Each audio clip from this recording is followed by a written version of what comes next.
Welcome back to Tabula Rasa. This is our comic book review. Based off of these 5 categories, I'm going to give it either a star, or if I really like it, a star plus. A combination of 5 stars or pluses means I recommend it. More than 5 just simply tells you how much I like the book. Do the YouTube thing, feed the algorithm, and here we go. No lie, this is garbage, covering the tremendous Trump trade wars. Story by Brian Denham, Ben Dunn, Joeming Dunn, Alfred Perez, and Kelsey Shannon. Art by Brian Denham, Ben Dunn, Kelsey Shannon, Redi Trio, and Carlos Tron. Colors by Tony Galvan. For better or for worse, Donald Trump, the 45th President of the United States of America, is a part of our pop culture and political landscape, and it won't leave any time soon.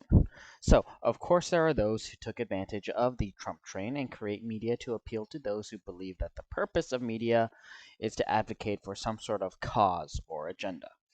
And though the influence that affects art and reality is cyclical, the chicken and egg kind of parallel.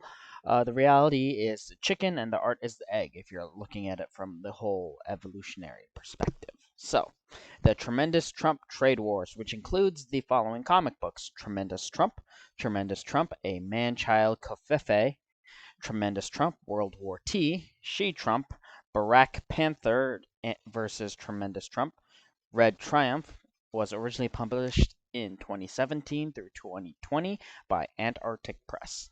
And for better or for worse, I have read this. So, no lie, this is garbage. Hot trash. And for some, they will love it very much. Now, don't get me wrong, from an artistic point of view, the colors, the paneling, and the overall pictures are done by people who know comics. The story and the writing and the themes are just garbage, and a hot mess at that. So, are we going to get into the stars and pluses? No, we are not.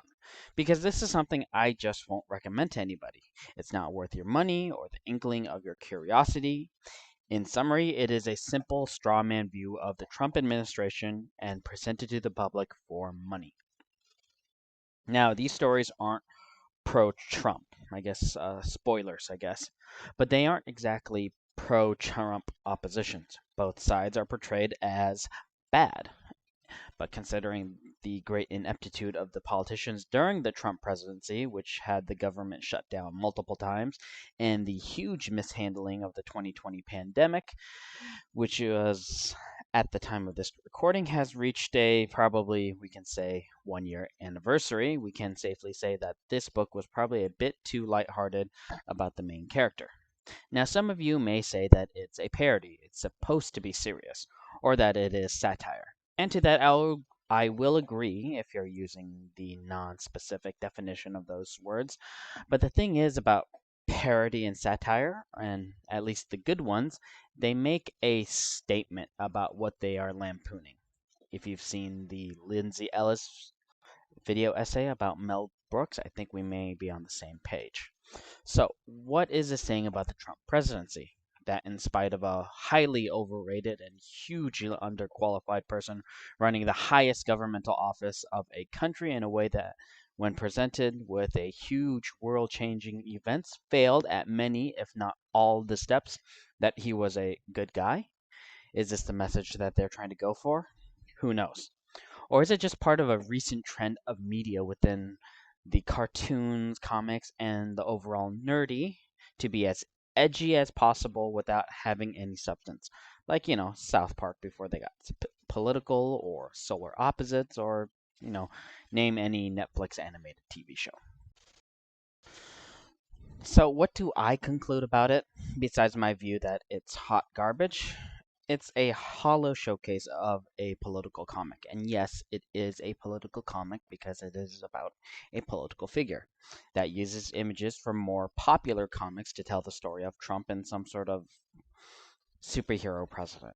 President Trump is at this point in his life career, been part of the economic elite since birth. Real estate mogul who has had several bankruptcies, had a fake university and got sued for it that he lost, sold various things like a bad infomercial, i.e., Trump steaks or Trump vodka, and a reality TV host. Gotten into many Twitter beefs with celebs of all levels of fame, and finally became the President of the United States, and also failed in his re-election bid to continue on perpetuating the lie that he somehow won due to interference from various sources. I mean, you may think the world of him or not, your views are your views, but objectively, there are some things you can't really dispute without some sort of extra justification or reasoning with a great deal of mental gymnastics. But if your president serves you McDonald's for a championship sports team, that's a pretty low class president. These comics may not have been meant for any deep analysis, and if you simply watch the mainstream media of CNN or Fox News or anything similar, that's pretty much how deep this goes.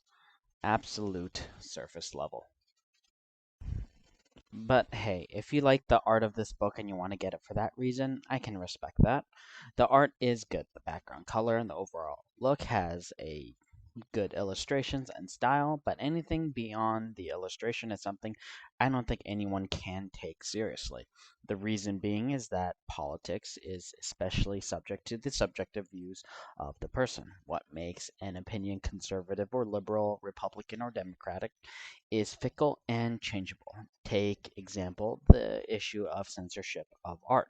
What used to be a Republican cornerstone of their platform is now somehow a Democratic cornerstone of censoring art. So, this book, not being for either side, doesn't really have anything for either side to use except for maybe a chuckle and a talking point about something they saw in the news. Conclusion. I didn't give any stars for a simple reason. This is just hot garbage. It's the same reason why I don't buy tabloid newspapers or click on BuzzFeed articles or anything similar. If it wasn't for this YouTube thing that I'm doing, I wouldn't buy it out of curiosity. But considering how political the American comic books do get, I figure that something like this is something I should look into. And to say, like before, the art is good. But comic books are more than just the art. It has to have substance that gives it weight to its genre. This comic being about the 45th president, somewhere between comedy and superhero action. But nothing really adds anything to either. But if you like hot garbage, this might be your thing. After all, people watch the Kardashians and follow celebrity reality TV shows. But to say that this is otherwise not hot garbage, well, you're just fooling yourself. If you made it this far, thanks for watching. I hope you enjoyed the content. Just an FYI, I'm not for either political party. So I hope you're having a good day or good evening. Ciao, everybody.